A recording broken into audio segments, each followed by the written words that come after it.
When I started content creation, the microphones being recommended to beginners were expensive and not designed for them. Influencers recommended overly sensitive condenser mics that cost way too much, like the Elgato Wave or the HyperX Quadcast. But then it got worse. Eventually, I upgraded to an XLR setup, and that mic that I bought became useless because it was only USB and didn't work with mixers. It became a literal waste of money that I had to replace. Thankfully, these days that isn't a problem anymore because of these. This is the Fifine AM8 microphone, this is the Fifine K688, and this is the Fifine SC3 Mixer. All of these cost around $50 USD each, which is a third of the price of those mics I just mentioned. And today, I want to show you why these are an utterly amazing choice for you to start with, and I'm going to be giving away 4 of these Fifine mics, so stick around for that. I'll be cutting between all 3 of these mics for this entire video, so you'll be able to hear real-world examples of the sound quality as we go, focusing mainly on the AM8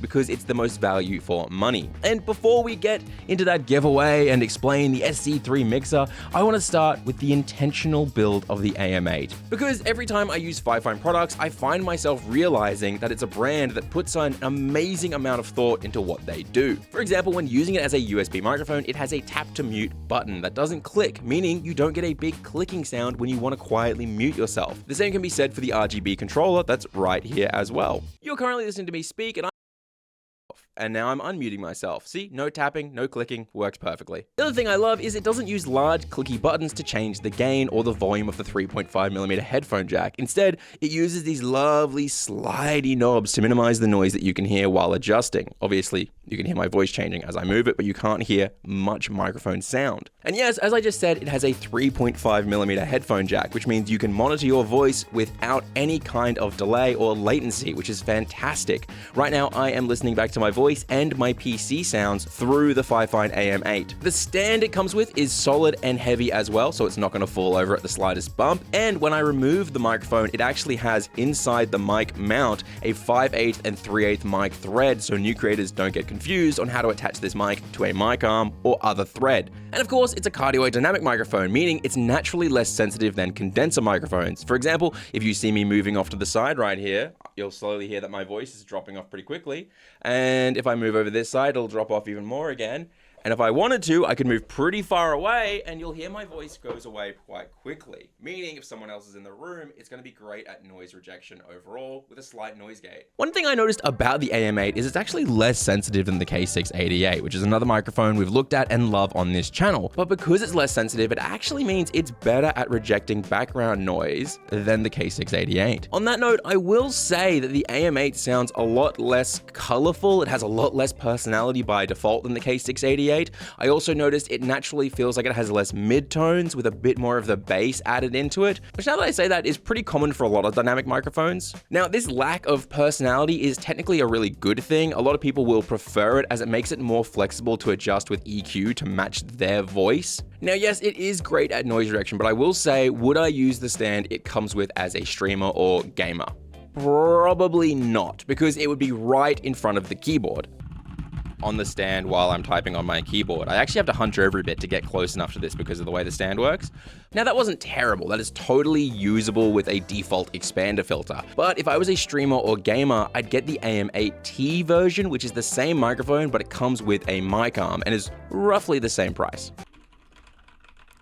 Hello there, my name is LJ and I am currently typing on my keyboard. You can probably hear it in the background. Podcasters or beginning voice actors or anyone who doesn't need a keyboard or a mouse clicking constantly around them, this stand will work great for you. Now, I said 2 things earlier. First, that I had a giveaway coming up, which I do, so stay tuned for that. And second, I said the phrase when using it as a USB mic. And that's because this mic, much like the Fifine K688, includes one of the most important features of a value or budget mic to me. It is both USB and XLR, meaning if you ever want to upgrade to an XLR mixer, such as this beautiful Fifine SC3, which we will cover in a second, you can without needing to replace the microphone. I will say when you run this mic through an XLR interface, you obviously won't be using the buttons on it to mute or change the gain. Instead, you'd obviously use the interface. So these become inactive and so does the RGB light strip, except that's where this kind of becomes amazing. Just like the Fifine K688, you can actually use this microphone as a USB mic and an XLR mic at the same time. It's called dual output.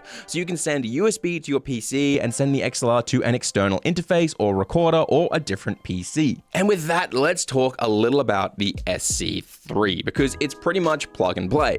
Normally, setting up a mixer and a new mic takes around 20 to 30 minutes of fiddling minimum. This took me 30 seconds because that's how long it takes me to plug a USB in when I can't see the back of my motherboard. Now, unlike other mixers, when you plug this in, you'll notice that there is no software. Your PC will read this mixer as a pair of headphones and a microphone. It'll show up in your sound settings as Fifine SC3 for both input and output, and because there is no software required, this instantly plug and plays not just for PC and Mac, but also for a PlayStation 5. You can just plug this into your PlayStation 5 and use a professional microphone on that. From here, you'll plug your headphones into the back of the mixer and you'll be able to hear all your desktop audio, such as your game, music, Discord, etc., and adjust all of that just from your desktop slider. Now, on the other side, you have your XLR port. This is where you'll plug your XLR cable in that is connected to your XLR microphone. Today, I'm using Amazon basic XLR cables because if you buy the SC3 by itself, it doesn't come with XLR cables, but there are Fifine bundles that do, so I'll link those below. Once your microphone is plugged in, you can adjust the gain with your mic slider on the far left. As you can see, I'm boosting my gain right now. I should probably lower it back down so I don't blow your ears out. And as I do that, you're gonna see my levels moving up and down on my mixer. And once I've set my levels down, those lights will disappear and I'll just have my reactive voice levels that'll show where I'm talking at right now. A really important thing to note is underneath your mic slider, there is the mute button, obviously for muting your microphone. It's actually quite tactile and feels really, really nice to press. There is obviously a mute button for every single slider, except for the headphone slider, which is instead replaced with a mic monitor button, so you can hear what your own voice sounds like with zero latency, which again is an incredibly helpful tool. And once you've done those three things, plugged your headphones in, plugged your XLR in, and plugged it into the PC, congratulations, your entire interface is set up. You can go to OBS or Discord and select the SC3 as your mic and your headphones, and it just works so simply because that's what it's designed for, an entry-level simple interface for you as a gamer and creator. If you want to add filters such as compressor, EQ, or anything else, it is true you can't do that inside the device, but you can do that inside either OBS or in post-production software. As for virtual routing, yes, this doesn't handle that, so you can't tell Chrome or music to go to one slider and your game to go to another slider like you could with, say, a $500 USD Go XLR or a $400 Bridgecast. But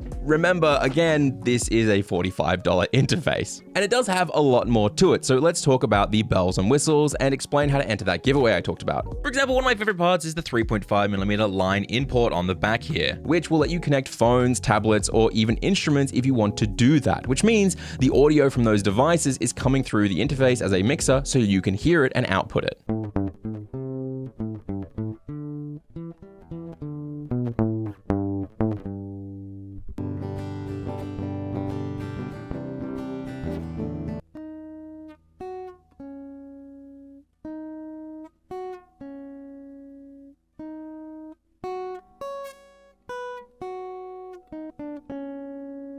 And then we also have a 3.5mm line out for sending your audio to external speakers, or if you wanted, you could output this into a phone so the person on the other end hears your mic and mix. These line in and outs are connected via these other two sliders, as you can see right here, and the mute buttons beneath correspond to them. Coming up to the top of the mixer, we can see all those bells and whistles that I talked about, such as 12-tone Autotune, and this is how my brain decided to test that. Let it go, can't hold it back anymore. Let it go, let it go. Can you tell I have a 2-year-old daughter? It's pretty easy to pick which tone. You just tap it each time as it cycles through, and then when you want to stop, you just hold it down for a few seconds, which is also how you use the voice changer, which has all the things you'd expect, such as male, female, robot, monster, baby, elder. And then underneath these, we have the 4 sample pads. Now, to use these, you just hold down the sample pad. I turned myself into a pickle, Marty. And then you let it go, and then you're gonna press it back, and I turned myself into a pickle, Marty. And ta-da, it plays the voice line that you had recorded. Again, that giveaway is coming up very soon, but first, it's time to plug in the Shure Sm7b, one of the most expensive and gain-hungry dynamic microphones in the space. This thing requires so much power to sound good, and professional mixers that cost hundreds of dollars use the fact that they can power this Shure Sm7b as a baseline. It's a selling point. If a mixer can handle the Shure Sm7b, they want to brag about it. So, can a $40 to $50 mixer handle the Shure Sm7b? Okay, this is the Shure Sm7b plugged directly into the SC3. There's no filters or anything on it, obviously, because that's not how this interface works. Yes, it can, and that is nuts. You know, thinking back to when I started, it's hard not to be jealous of you guys. The fact that companies like Fifine are creating not just microphones that sound great on a budget, but also interfaces for you to start your journey with is It's amazing.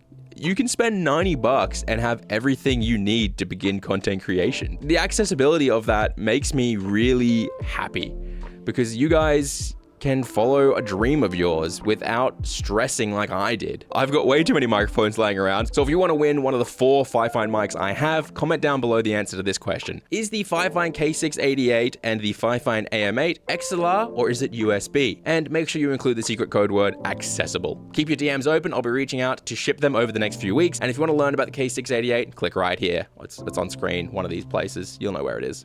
See you next week.